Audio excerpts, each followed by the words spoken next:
So in this lecture, let us talk about quadrature carrier multiplexing, and this is similar to PSK modulation in digital modulation system. So let's talk about at present analog systems. Okay, that one is digital modulation, digital communication system. So we have two DSB-SE waves. So this consists of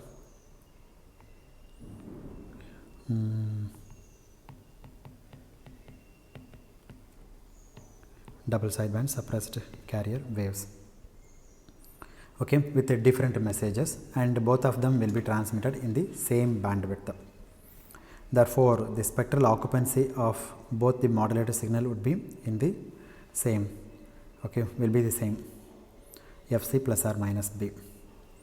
If you do that, you would increase the bandwidth efficiency by a factor of 2. So in the same bandwidth you are transmitting in DSB-SE, in the same bandwidth you are transmitting only one message, but in quadrature carrier multiplexing you are transmitting two messages. Okay, so you take m1 of t,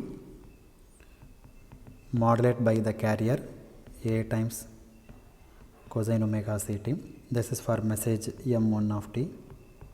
Now for m2 of t, instead of taking cos omega ct, you take a quadrature of cos omega ct, but that is 90-degree quadrature, means what I mean here, m2 of t a times sin omega ct, a suffix c and a suffix c.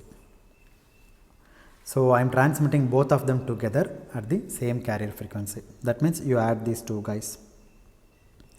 Your modulated signal x of t is equal to m1 of t times a suffix c cosine omega ct plus m suffix 2 of t a suffix c times sin omega ct.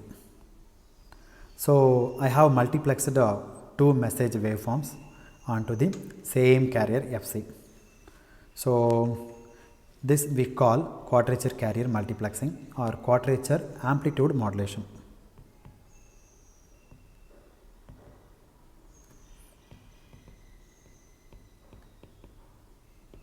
This is quadrature amplitude analog modulation actually. Similarly, in digital communication also we will study something called QAM. Okay, now we will put this equation in terms of figure. So you have m of t, that m of t is coming and you give to the multiplexer. So you have an oscillator, that oscillator produces AC times cosine omega ct. Therefore, in the upper arm you are getting m of t AC times cosine of omega ct. You have m2 of t, but now this m2 of t is multiplied by not cosine omega ct but sin omega ct. How will you get sin omega ct from cosine omega ct? You can put one more oscillator, but we want to use the same carrier frequency with the same phase. Therefore, what you do, you put a phase shifter here.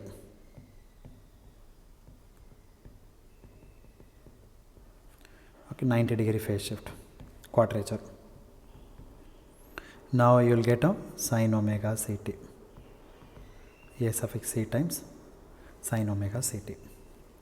Now multiply what you get here, m2 of t times a suffix t times sin omega ct, and these two guys are given to the summer. Both are added, and this is your x of t. That's it. And what is this x of t? Multiplexed signal.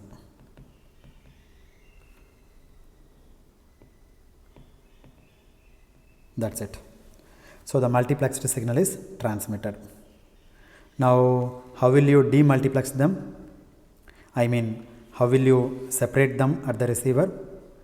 Just like the synchronous demodulation, okay, that we have discussed for your DSB-SE modulation and demodulation scheme. So we have two synchronous demodulators in this case. So instead of one, we need to have two synchronous demodulators.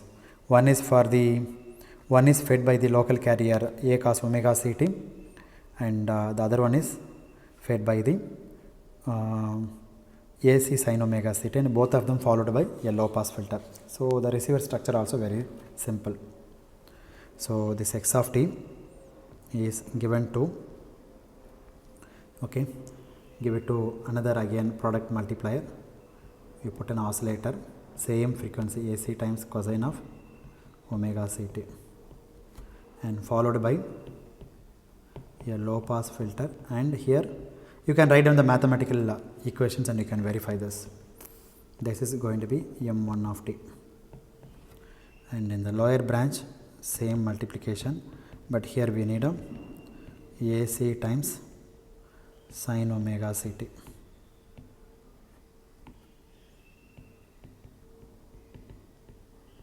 So how will you get back? Put again the same phase shift, my 90 degree, that's it, and followed by a low pass filter, and this one is m2 of t.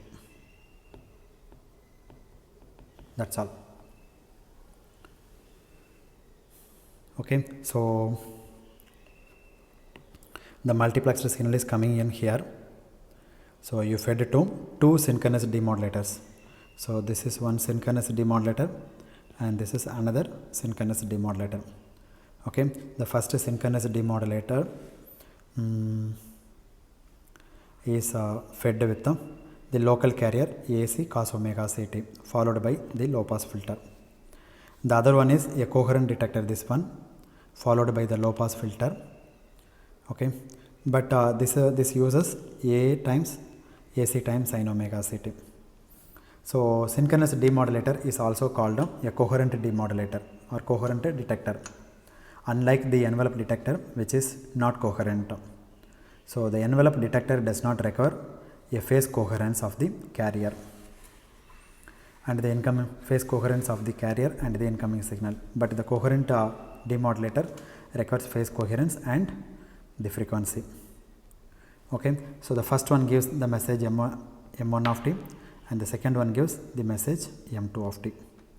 So there will be no interference even though we use the same carrier frequency, but we are sending two signals but no interference. Okay, since there is a phase difference of 90 degree between the second carrier and the first carrier, there is no interference. Therefore in path 1, let me call this is path 1, path 2, I mean this entire thing is path 2 and this entire thing is path 1. So in a path 1 there is no m2 component, only m1 of component. Similarly in the second path there is no m1 component, only m second component. To achieve this, of course, we have to have a perfect phase coherence.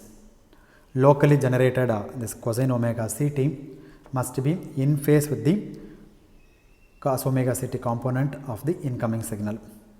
Similarly sin omega ct must be in phase with the sin omega ct component of the incoming signal. So you require a perfect phase synchronization. So you have to be ready to pay for this cost. Okay, see, always in most engineering systems, at least in communication systems particularly, whatever you typically achieve, it will be at the expense of cost. Therefore if you are ready to pay the cost for the additional complexity, then you have good bandwidth efficiency. That is, same bandwidth, two messages can be transmitted rather than one. That is the advantage of quadrature amplitude modulation. Okay, so that's it about quadrature amplitude modulation. So till now we looked at DSB, SC, DSB AM and then quadrature amplitude modulation. So three schemes we have looked at now in amplitude modulation. So in DSB AM the demodulation is a simple process, but the power efficiency of the system is very poor. As I said, 33.33% efficiency can be achieved. In fact, power efficiency needs to be improved if possible, and one simple way of doing is pulling out the information which is redundant. Okay, as I said in this method, what did we say? The efficiency is 33%. Okay, so now if I want to increase the efficiency, what can I do? I can remove one sideband because both the sidebands carry the same information, as I said. This point is FC. The region above the carrier frequency is called the upper sideband.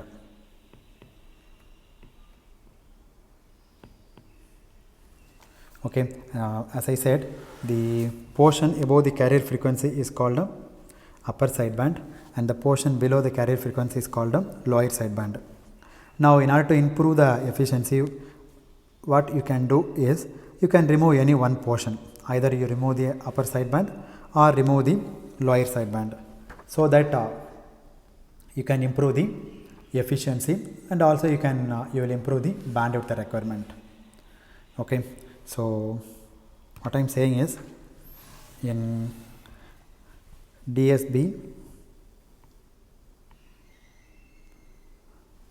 oh my god, my pen charge has gone.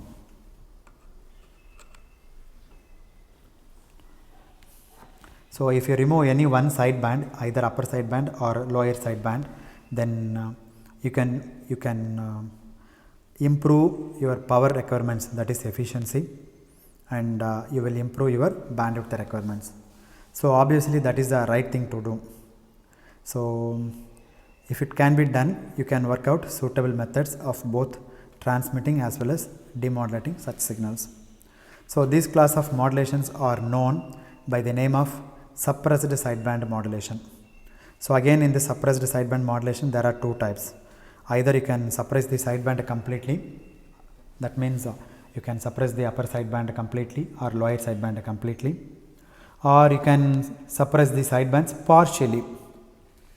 Okay, so these class of modulations are known by the name of suppressed sideband modulation, and they are motivated by the fact that the two sidebands carry same information.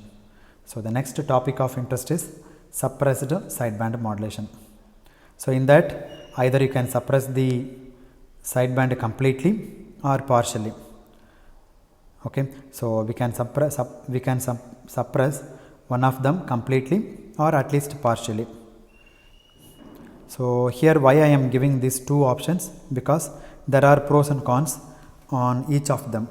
Okay, so either you can suppress completely or a portion of the sideband. Sometimes we cannot suppress it completely, but we can ask a question like, can we suppress partially? Yes, for this question, so that we can save some amount of bandwidth. So we will see some examples for both the cases as we go along. So when we suppress completely, it is called a single sideband modulation, because in single sideband modulation we either transmit upper sideband or lower sideband. Similarly, there is one more possibility, that is we transmit one sideband completely and the other sideband is transmitted partially. What you typically do is transmit the entire sideband, one sideband, and a small portion of the other sideband is also transmitted, and this type of modulation is called vestigial theorem. Okay, and this is called vestigial theorem.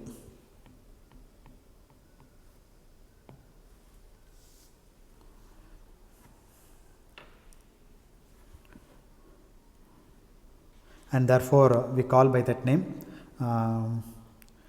like a vestigial sideband modulation. So there are two kinds of suppressed sideband modulations, the single sideband modulation and the vestigial sideband modulation. So in the next lecture we will talk about single sideband modulation, in short we say SSB. Okay, so let me stop. Thank you.